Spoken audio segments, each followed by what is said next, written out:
जानकारी के लिए हमारे साथ हमारे संवाददाता सूरज हमारे साथ लाइव जुड़ गए हैं। सूरज, अगर देखिए कोर्ट में ये पेशी कहा जा रहा है और कितनी देर में ये पेशी हो सकती है, सबसे पहले तो ये बताया, और साथ ही साथ कहा जा रहा है कि पूर्व सीएम हेमंत सोरेन के काफी करीबी माने जाते हैं मंत्री आलमगीर आलम।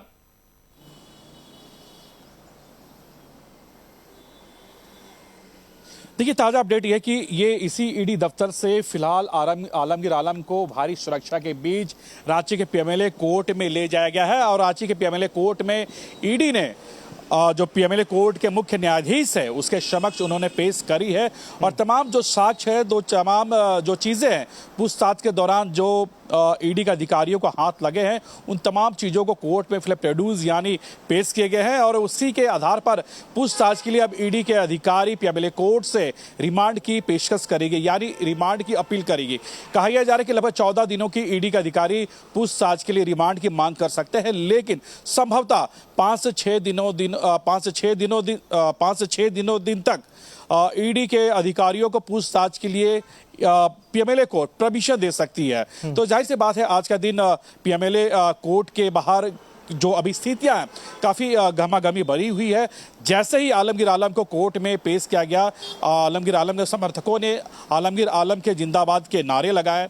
काफ़ी भारी संख्या में कांग्रेस के कार्यकर्ताओं का भीड़ ईडी के जो पीएमएलए कोर्ट है उसके बाहर देखने को मिल रही है। हालांकि अब थोड़ी देर के बाद अब ये स्पष्ट हो जाएगी कि आखिरकार पूछताछ के लिए ईडी के अधिकारियों को पीएमएलए कोर्ट ने कितने दिनों का रिमांड दिया है। हाँ, ये कह सकते हैं कि ये 4 महीने के बीच ये एक बड़ी कार्रवाई है, क्योंकि 31 जनवरी को मुख्यमंत्री हेमंत सोरेन जो तत्कालीन सीएम थे उनकी गिरफ्तारी हुई थी। उसके बाद ईडी ने अब ये दूसरी बड़ी कार्रवाई करते हुए झारखंड के एक कद्दावर नेता, कांग्रेस के बड़े चेहरे, झारखंड कांग्रेस के विधायक दल के नेता, ग्रामीण विकास विभाग के मंत्री हेमंत सोरेन के करीबी आलमगीर आलम को ये टेंडर मैनेज के मामले में जो 37 करोड़ रुपए जो बरामद हुए थे, उसी मामले में फिलहाल ईडी के अधिकारियों ने गिरफ्तार कर लिया है। अब ये देखना कि थोड़ी देर के बाद पीएमएलए कोर्ट कितने दिनों का रिमांड देती है पूछताछ के लिए। अंकुर, बिल्कुल, यानी सूरज, यहाँ पर देखिए कहीं ना कहीं जिस तरीके से कार्रवाई की गई है और ये बड़े नेता भी कहे जाते हैं, ऐसे में बीजेपी को कहीं ना कहीं मौका मिल गया और इसको लेकर के वो हमलावर भी नजर आ रही है। वहीं अगर बात करें तो इनके मंत्री आलमगीर आलम के पीएस हैं संजीव लाल, और नौकर के यहां पर जो पैसा मिला था, ये पूरी कार्रवाई उस पैसे को लेकर के है या फिर मामले के तार कहीं और भी पीछे जुड़ते हुए नजर आ रहे हैं?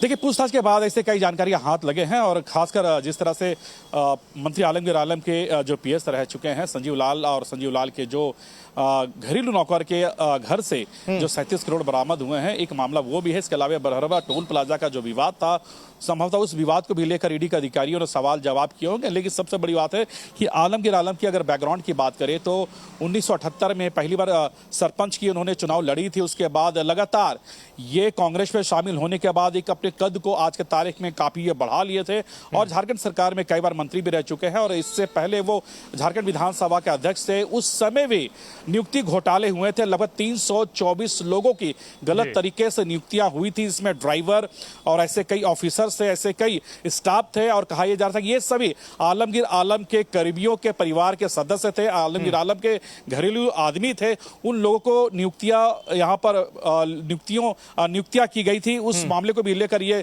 मामला चल रहा है। इससे कई मामले हैं, लेकिन ताजा मामला ये है कि जिस मामले में फिलहाल आलमगीर आलम की गिरफ्तारी हुई है, वो 37 करोड़ की जो रिकवरी हुई है, उस मामले को लेकर इसकी गिरफ्तारी हुई है। और वैसे में देखना होगा कि एक तरफ जहां उनकी पेशी और रिमांड की मांग की जाएगी तो कितना कामयाबी हासिल होती है, देखने वाली बात जरूर होगी। फिलहाल बहुत शुक्रिया सूरज आपका हमारे साथ जुड़ने के लिए और इस तमाम जानकारी को।